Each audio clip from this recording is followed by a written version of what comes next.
আসসালামু আলাইকুম। আশা করি সবাই ভালো আছেন। আজকে আমি আপনাদের দেখাবো কিভাবে নতুন নিয়মে ট্রাস্ট ওয়ালেটে অ্যাকাউন্ট খুলে নেবেন। তো প্রথমে আপনাদের কি করতে হবে, গুগল প্লে স্টোর থেকে ট্রাস্ট ওয়ালেট অ্যাপটা আপনার মোবাইলে ইনস্টল করে নিতে হবে। এই জন্য প্রথমে গুগল প্লে স্টোরে চলে যাবেন। প্লে স্টোরে চলে আসার পর এই যে উপরে সার্চ বারে লিখতে হবে ট্রাস্ট ওয়ালেট। এই যে ট্রাস্ট ওয়ালেট অ্যাপটা, এই ট্রাস্ট ওয়ালেট অ্যাপটা চলে আসবে। এরপর এই অ্যাপটা আপনার মোবাইলে ইনস্টল করে নিতে হবে।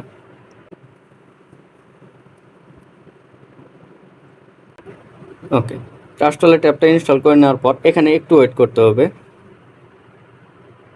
এরপর এখানে দেখতে পাচ্ছেন ওপেন লেখা, ওপেনে ক্লিক করতে হবে।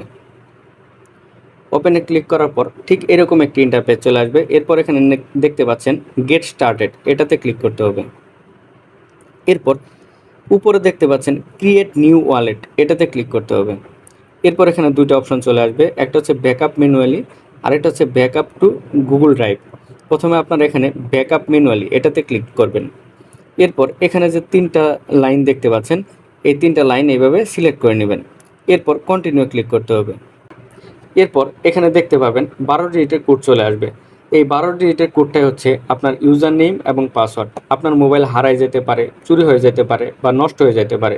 সেক্ষেত্রে অন্য মোবাইলে লগ ইন করার জন্য এই 12 ডিজিটের কোডটা লাগবে ভাই। সেই জন্য এটা খুব ভালোভাবে সংরক্ষণ করে রাখবেন ভাই। আপনার ডায়েরিতে লিখে রাখবেন বা একটা ছবি তুলে গুগল ড্রাইভে সেভ করে রাখবেন ভাই। এখন এটা কি করবেন, আপনি প্রথমে অন্য মোবাইল দিয়ে আপনি একটা ছবিও তুলে রাখতে পারেন, অথবা এখানে দেখতে পাচ্ছেন কপি টু ক্লিপবোর্ড, এটাতে ক্লিক করে আপনার নোটপ্যাডে সেভ করতে পারেন।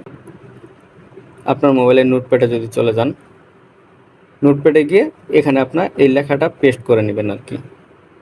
ওকে, এরপর আপনাদের কি করতে হবে, আপনাদের ট্রাস্ট ওয়ালেটে চলে যেতে হবে।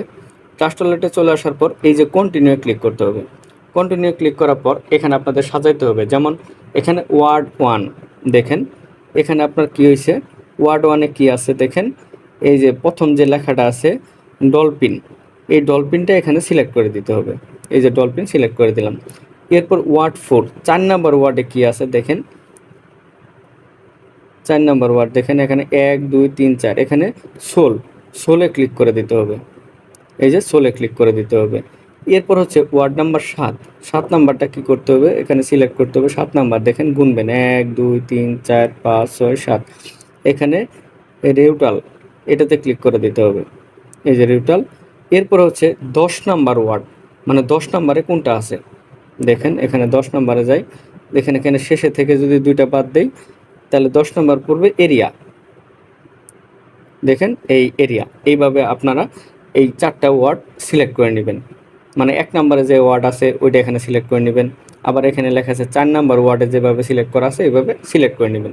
সিলেক্ট করে নেওয়ার পরে কনফার্মে ক্লিক করবেন। কনফার্মে ক্লিক করে নেওয়ার পর এখানে ওয়েট করতে হবে। এখানে আপনাকে 6 ডিজিটের একটা পাসওয়ার্ড সেট করে নিতে হবে। এটা তেমন ইম্পর্টেন্ট না ভাই, এটা যে কোনো সময় আপনি চেঞ্জ করে নিতে পারবেন। তো আমি একটা 6 ডিজিটের একটা পাসওয়ার্ড দিয়ে দিচ্ছি। এরপর আবার সেম পাসওয়ার্ডটা আবার দিয়ে দিবেন। এরপর এরকম একটি অপশন চলে আসবে।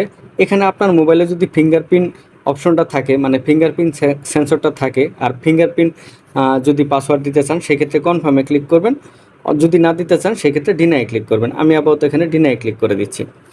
ডিনাই ক্লিক করার পর এই যে দেখতে পাচ্ছেন ট্রাস্ট ওয়ালেটটা কিন্তু ওপেন হয়ে গেছে। এখন কিছু সেটিং চেঞ্জ করে নিতে হবে। সেটিং চেঞ্জ করার জন্য স্ক্রল করে নিচের দিকে যেতে হবে। নিচের দিকে আসার পর এখানে দেখতে পাচ্ছেন ম্যানেজ ক্রিপ্টো, এটাতে ক্লিক করতে হবে। ক্লিক করার পর এখানে ইটিসি অফ করে দিতে হবে, ইটিএইচ অফ করে দিতে হবে, বিএনবিটা থাকবে। এরপরে এমএটিআইসি এটা অফ করে দিতে হবে, টিডাব্লিউটি অফ করে দিতে হবে। এরপর সার্চ বারে লিখতে হবে বিইউএসডি। সার্চ করার পর এখানে আপনাদের বিইউএসডি খুঁজে নিতে হবে। এখানে দেখতে পাচ্ছেন বিইউএসডি, বিএনবি প্লাগ বিইউএসডি, এটা সিলেক্ট করে দিতে হবে। সিলেক্ট করে দেওয়ার পর ব্যাগে চলে যেতে হবে। এই যে দেখতে পাচ্ছেন আপনার ট্রাস্ট ওয়ালেটে কিন্তু অ্যাকাউন্ট খোলা হয়ে গেছে।